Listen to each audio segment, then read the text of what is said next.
Como que está o setor imobiliário hoje? Ô Evandro, está aquecido, né?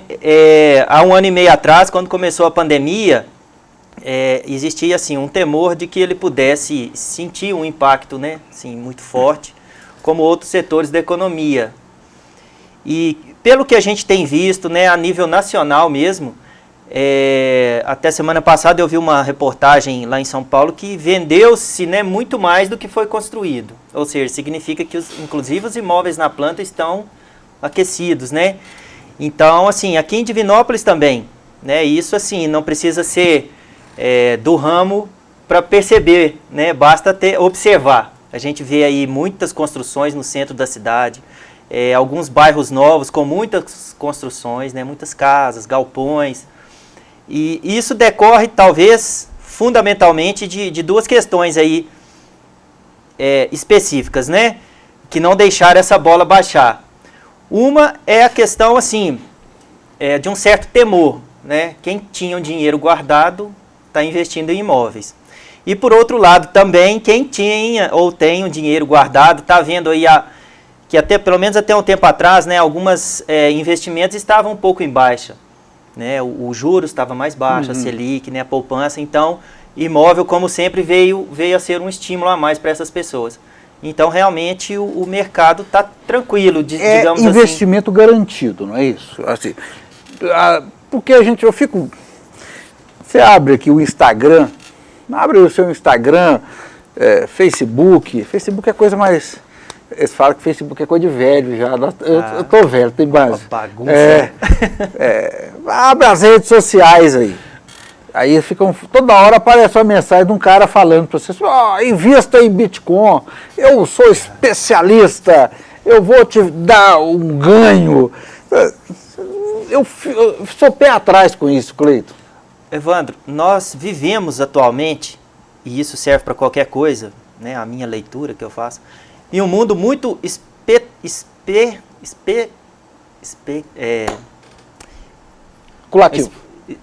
De muito espetáculo também. Então, tudo é muito espetaculoso. Me veio a palavra aqui, essa mesmo.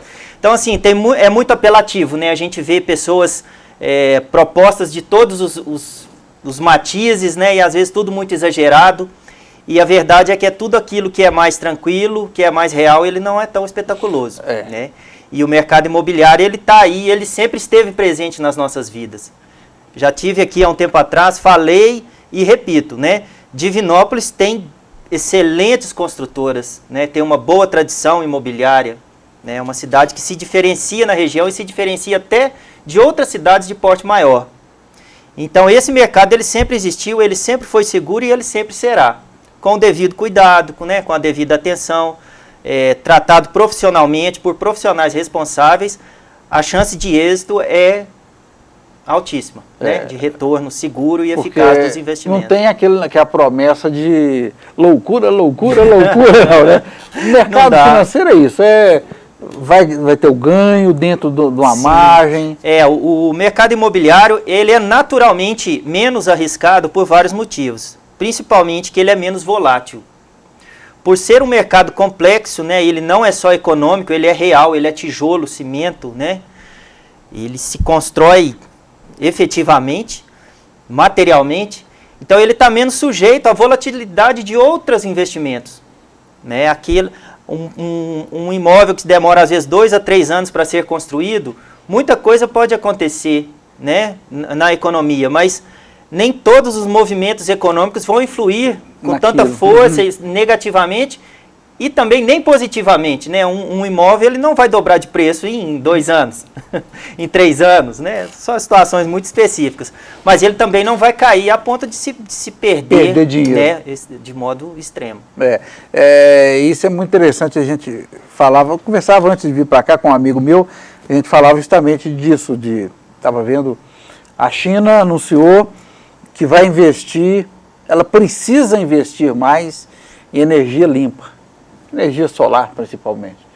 Foi só falar isso, a turma que estava aplicando em ações lá de petróleo, despencou. É essa volatilidade mesmo, né? Quer dizer, você depende de coisas que não estão no seu controle. O mundo, assim, né? Você usou a palavra especulativo anteriormente, e é muito isso hoje. Pela rapidez das comunicações, né? E tudo hoje é muito rápido, muito ágil, então basta uma frase do Nikola Tesla ou do presidente da China para você resolver causar um tremor no mercado, né? Um tremor que às vezes não se sustenta na realidade. O que está vendendo hoje? É lote, é casa de luxo, é barracão meia água, é o quê? É interessante, Evandro. Eu até assim, né? Antes de vir para cá, eu estava assim, pensando, ai meu Deus, o que eu vou falar? Né? Então eu estava fazendo algumas reflexões justamente sobre isso. E é lógico que qualquer comentário que a gente faça, ele é genérico, né? Mas ainda que a gente tente colocar dentro de um nicho, ele acaba sendo uma observação genérica, porque ela não é tão objetiva, né? Ela é da gente também. Uma coisa que eu percebo em razão da pandemia é que as pessoas, muita gente, redescobriu o lar. Não no sentido de família, mas no sentido de casa mesmo, né? No sentido de casa e tudo. Com o home office, né? As crianças estudando em casa. Então, isso impacta na percepção do cliente e na percepção do mercado. Vocês têm esse feedback já, assim? A pessoa quer uma casa mais confortável, mais aconchegante? Sim, e eu vou falar aqui de pessoal, né? Uma situação pessoal que eu acho que resume tudo isso. Logo no início da pandemia, eu e a Ira, a gente morava num apartamento de 3 quartos, um apartamento bom, tranquilo, bem localizado. Aí o Rafa foi, né, veio para a aula online. Então, assim, a criança fica 5 horas na aula, 3 horas por dia fazendo dever, né, socado dentro de um cubículo, de um quarto. Então, a gente optou por mudar para uma casa, né, para ele ter um pouco mais de espaço. Arrumamos um cachorro para ele, né, então quando ele, cabeça lá já está saindo fumaça de tanto estudar, vai lá ver o cachorro, brinca um pouco. E isso faz muito bem, e faz muito bem para nós também. Então, essa lógica, ela está permeada aí no momento, né? Os imóveis aí, a gente acompanha, eu ainda não tive oportunidade, assim, eu não tenho exemplos concretos hoje, porque os projetos que a gente vê aqui em Divinópolis são projetos que, às vezes, que já estavam prontos, né? Há mais de um ano, que estão em construção porque e tal. Esse segmento, ele não é do dia para a noite, de forma alguma, né? Ele funciona ali com uns 2 anos, uns 3 anos, por aí. A ideia do cara montar, fazer estrutura de planejamento, de construtora, de incorporação. Com certeza. Então, esse horizonte aí, né, de médio prazo, de uns 3 anos, já se fala muito em casas, obviamente, com espaço para escritório, né, com uma área social um pouco maior, condomínios que já existiam, né, com piscinas, às vezes academias, mas isso agora ela talvez vai vir até para condomínios menores ou um pouco mais simples, né? Espaço gourmet hoje é um negócio importante na casa? Com certeza, né? E até há um tempo, já há algum certo tempo, né? Tanto em apartamentos quanto casas, porque as pessoas, né? Infelizmente, assim, antes da pandemia, a gente tinha um problema aí que se falava muito, que era o problema da violência. Sim. Então, muita gente já estava optando por ter mais espaço em casa, né? Então, o mercado já havia percebido isso.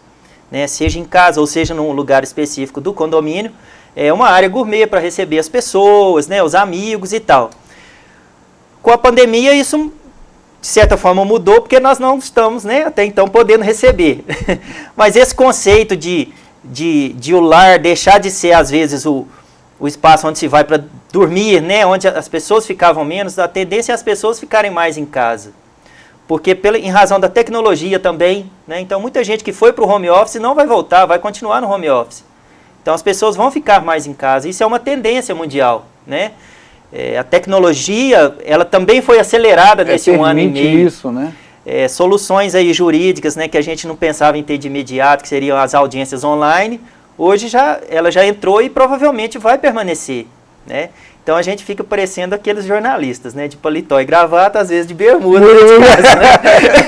Só a formalidade. Então, olha que diferença. Isso é a qualidade de vida, né? E isso tem que ser buscado. E aí você consegue, você não tem mais que sair correndo do escritório, pegar o carro que está 3, 4 quarteirões de distância, entrar no carro, calorão, chegar no fórum, segurança, quer dizer, tudo muito mais prático. Com certeza, né? O ganho de tempo, o tempo é a única moeda que todos temos, né? Então, economizar tempo é economizar vida. E nesse sentido aí a tecnologia, né, talvez aí um efeito colateral positivo dessa pandemia foi acelerar algumas questões como essa, né, que a tecnologia nos trouxe mais facilidade. Ô Cleiton, eu queria aproveitar e fazer uma colocação, um questionamento, se as pessoas já entenderam da importância de buscar um profissional qualificado na hora de lidar com a questão dos imóveis, né? Porque, de uma maneira geral, eu noto que hoje as coisas estão caminhando bem melhores. Antigamente, vira e mexe, você tinha ali um registro de alguém, não era muito do ramo, aplicou ali. Hoje as coisas estão... Você, inclusive, que é advogado, eu acho que essa conciliação ela é fundamental, né? Facilita muito, né? Evandro, hoje nós vivemos num mundo hipercomplexo, né? É aquele mundo VUCA que eles chamam, né? Que ele é volátil, ele muda muito rápido, ele é incerto, ele é complexo e ele é ambíguo, né? As coisas, por mudarem muito, você vê uma coisa hoje, amanhã aquilo já é outra. Em razão disso, qualquer pessoa de bom senso vai sempre buscar um profissional qualificado para tratar dos seus assuntos, seja ele qual for. E também em razão, né, novamente, da tecnologia, do acesso à informação, as pessoas hoje têm facilidade de buscar o imóvel. Então, o perfil, talvez até do corretor, mudou. Antigamente, a informação estava com o corretor. E existiam, e ainda existem, né, corretores que não são corretores. Né? Eu não vou entrar nesse mérito. Mas hoje, o que acontece? A pessoa quer comprar um imóvel, o primeiro lugar que ela vai é na internet. Né? Ela vai olhar no Google, ela vai olhar um site de uma imobiliária. Então ela já vai chegar no corretor, ela já sabe o que ela quer, ela já sabe o imóvel que ela quer, o valor, as condições, ela tem muita informação. E o corretor deixa de ser aquela pessoa que apresenta o imóvel do zero e passa a ser uma pessoa que traz segurança na transação também.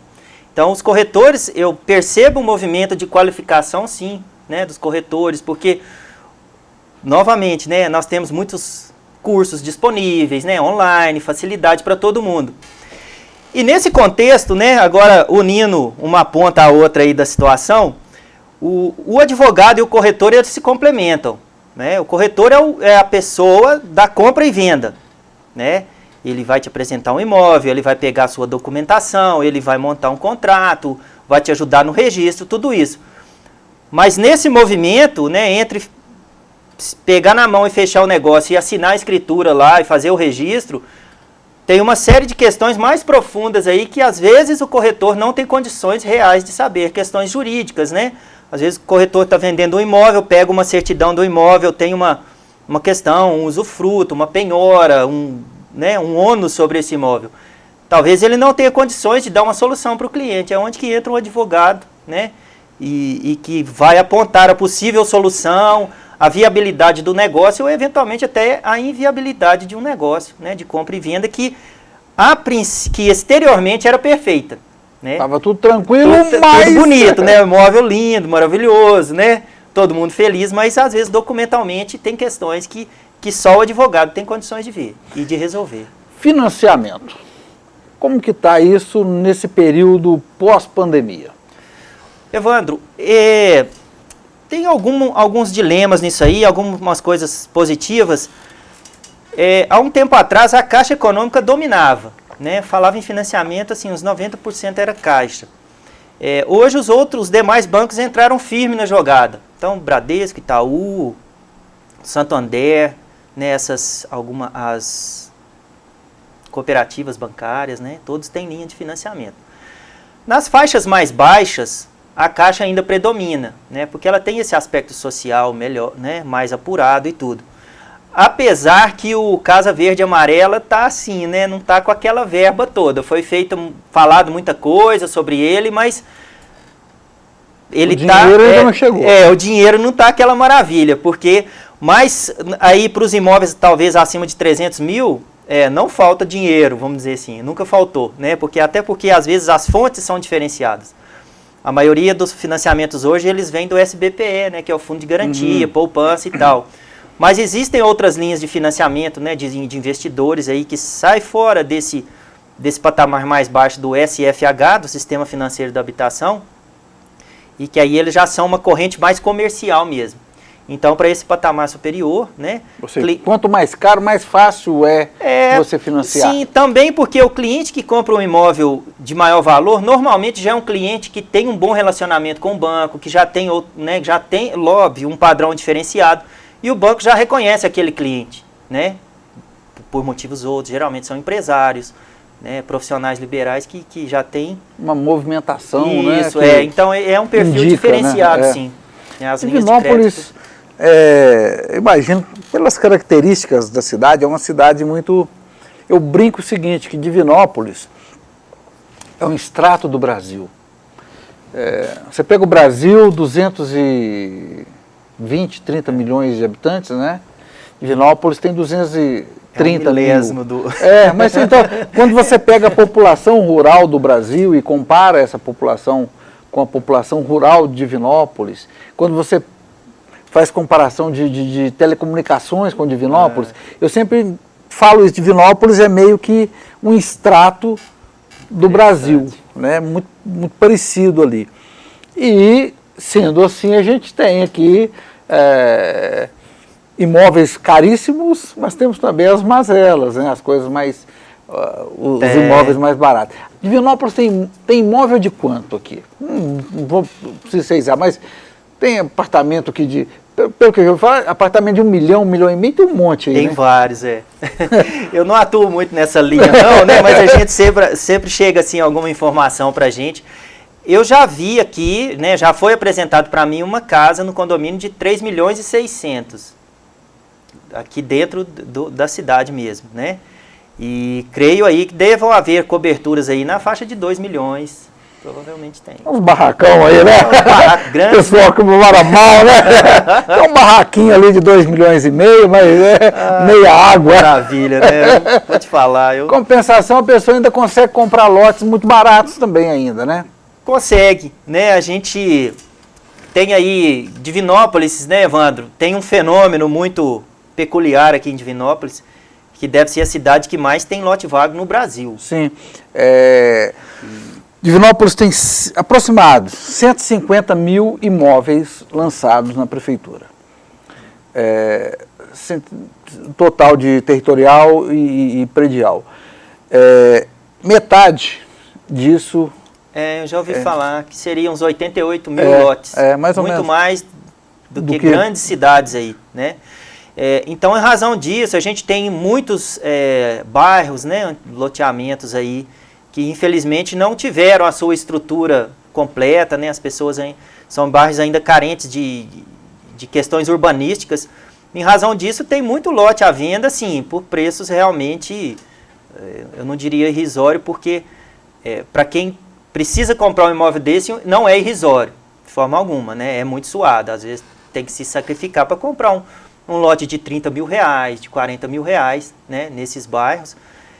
Mas é o que tem para muita gente e que... Né, Cleiton, outra questão que eu acho muito importante. A gente está falando dessa questão de falta de infraestrutura. Então, falava até antes do programa começar com o prefeito aqui de Perdigão, antes dessa nossa conversa, situações diferentes. A gente teve um momento em que a pessoa fazia um traçado ali e vendia aquilo ali, sim, de qualquer jeito. Hoje... Não existe mais novos loteamentos sem infraestrutura. Não existe. A lei que trata de loteamentos é a Lei 6766 de 1979. Naquela época ela já veio para regularizar muita coisa que acontecia. Tanto no sentido urbanístico, né, e loteamentos aí que eram feitos de qualquer forma, e principalmente na questão do direito do comprador, porque muitas vezes, na maioria dos casos, os lotes comprados eles são comprados parcelados. Às vezes a pessoa compra ali o lote baratinho, está pagando, chega no final, quando ele acaba de pagar, às vezes 5 anos depois, o lote está valendo 10 vezes mais do que valia. Aí muitas vezes o vendedor, como eu não era obrigado a passar a escritura, o vendedor desfazia o negócio. Pagava dobrado aquilo que a pessoa pagou e não passava a escritura. Teve isso aqui? Aqui em Divinópolis eu não sei, assim, né? Mas isso existia. E com isso, essa lei 6766, ela veio também para regularizar isso. Na verdade, existia uma legislação até anterior. Essa lei ela é mais sofisticada, que obriga o vendedor a passar a escritura. Então, pagou, o negócio ele é irretratável. E também veio algumas questões urbanísticas, mas ainda assim não havia uma exigência legal específica. Atualmente, aí no correr, eu acho que dos anos 80 ou 90, houve uma alteração na lei em que ela passou a obrigar ao loteador que faça toda a infraestrutura, toda. Calçamento, meio-fio, ligação de água, esgoto, energia elétrica. Então, hoje não existe loteamento regular sem esses quesitos. Isso é importante a gente deixar claro que são duas situações. Isso, novos loteamentos. Novos, já... O que foi feito de 79 ficou. Aí o que acontece? Olha para você ver, Evandro, como que a coisa é... A gente já sai de uma questão imobiliária e passa para uma questão urbanística. A análise ela passa a ser urbanística, né? Pega um loteamento aqui em Divinópolis que está a vários quilômetros do centro, às vezes isolado, né? Assim, ele não está numa sequência com outros loteamentos. Então você tem que levar água, você tem que levar luz, você tem que levar esgoto. Olha, eu vou falar uma coisa aqui. Linha de ônibus. Isso é muito caro. Que é direito do cidadão. Totalmente. Mas assim, e eu acho que esse é o flagelo da democracia. Os nossos direitos, eles dependem, eles têm uma base econômica. Satisfazer os direitos é caro. Infelizmente é caro. Né? E às vezes falta boa vontade, mas falta dinheiro também. Então é muito triste pensar isso e saber que loteamentos que estão aí há 40 anos talvez vão demorar, não se sabe mais quanto tempo, até integrarem-se totalmente a cidade. Eu vou falar um negócio, falei isso uma vez, teve gente que gostou, teve gente que queria me matar. Existem alguns bairros bem periféricos, numa situação, assim, são poucas casas, que ficaria mais barato você conseguir uns lotes mais próximos, em bairros já com infraestrutura melhor, construir, tirar esse pessoal, trazê-los para mais próximos e encerrar aquele loteamento lá, sabe? Eu sei que eu estou falando uma coisa assim, mas assim, isso fica mais barato do que você imaginar que o município, que o poder público vai levar toda a infraestrutura lá. É complicado, é difícil, né? São muitos espaços vazios urbanos, né? Então, às vezes, lotes, um bairro, por exemplo, tem 100 casas, às vezes tem menos. Quando você faz esse cálculo, né, e eu estou falando assim, sob o ponto de vista econômico, é muito caro, é difícil fazer. Sob o ponto de vista do direito, né, eu não questiono, né, como cidadão, como advogado, eu sou um cara que eu queria um mundo que as coisas funcionassem de verdade, né, que as pessoas tivessem seus direitos, que elas, né, não tivessem ali sujeita a poeira, sujeita a esgoto, porque isso também é caro, porque isso impacta na saúde pública, isso, né, faz mal para as pessoas. É uma bola de neve, né? É danado. E vou te falar mais, que muitas vezes ainda tem um agravante nessa situação. Vamos supor que o centro da cidade está aqui, aí você tem esse loteamento aqui. A pessoa que fez esse loteamento vendeu os lotes do fundo, e ela ainda detém a faixa entre a parte urbanizada da cidade. Aí, os moradores estão morando lá no fundo, vem aqui na prefeitura, no município, na Câmara, e exige o que é direito deles, água, luz, ônibus, esgoto, tudo. Aí para chegar aqui, passa no terreno do proprietário dos lotes e valoriza. Evandro, dia desses eu escrevi um comentário daqueles típicos meus lá no Facebook. Estava tentado no dia. Eu refletindo algumas coisas, eu escrevi mais ou menos assim. Foge um pouco do que você falou, mas no final vai ligar nisso aí. As queimadas nessa época do ano, ela é um fato da natureza. No entanto, quando você vê uma cidade igual a Divinópolis, com essa quantidade de lotes vagos, com essa quantidade de espaços, né, esses vazios urbanos, o que era um fato da natureza passa a ser um fato social. Ok? Ele passa a ser um fato social por quê? Porque a sociedade poderia agir em relação a isso. A sociedade, eu digo, o governo. Então, existem mecanismos legais para se diminuir essa questão das queimadas. Isso não é feito porque ninguém tem coragem de fazer. Não existe um político em Divinópolis que tenha coragem de peitar certas situações. E eu entendo, que é difícil mesmo. Né? Não estou exigindo nada, não. Estou só comentando. Então é a mesma coisa. Né? Existem mecanismos jurídicos, urbanísticos, de direito civil, de direito penal, de direito administrativo para se resolver muita coisa, mas ninguém faz nada. Prefeito não faz, vereador não faz, mal algumas autoridades aí, Ministério Público, às vezes polícia, ainda faz alguma coisa, Porque pega fogo ali, se pegou fogo numa mata, obrigatoriamente o bombeiro tem que fazer um BO, manda para a polícia, porque incêndio é crime. Então, às vezes, um incêndio de maior proporções vai ser averiguado, né? Deveriam ser todos averiguados, né? Então, nesse sentido aí, existe uma especulação imobiliária muito grande nesse sentido, que ela é altamente prejudicial. E o Estatuto das Cidades, né, a Lei 10.257 de 2001, ela tem muitas ferramentas, né, e ela chama Estatuto da Cidade, é por isso mesmo, ela veio trazer ferramentas para que os gestores públicos possam melhor organizar o espaço urbano, né? A gente, assim, às vezes, esse negócio de propriedade é muito sério no sentido que a propriedade tem que ser respeitada, mas a propriedade, notadamente a propriedade imobiliária, ela tem uma função social. Sim. Se eu tenho um lote que está cheio de carrapato, cheio de cobra, cheio disso, isso traz um impacto para a minha vizinhança. Então a legislação tem que atuar em cima da minha propriedade, porque a minha propriedade está sendo desfavorável aos meus vizinhos, né? Num exemplo simples. Agora imagina nesse exemplo maior aí. Numa cidade. Numa cidade como um todo. Muito bem. Nós infelizmente, estamos chegando já ao final, mas eu queria saber, eu tenho certeza que essa conversa, ela tem ainda muita coisa para ser falada. Quem quiser conversar, saber mais, tanto trocar ideias dessa questão desenvolvimentista, urbanística, quanto ter aí um bom corretor para negociar os imóveis, como que entra em contato com você?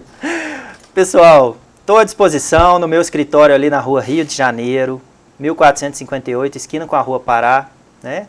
Meu celular é o 9126-9510,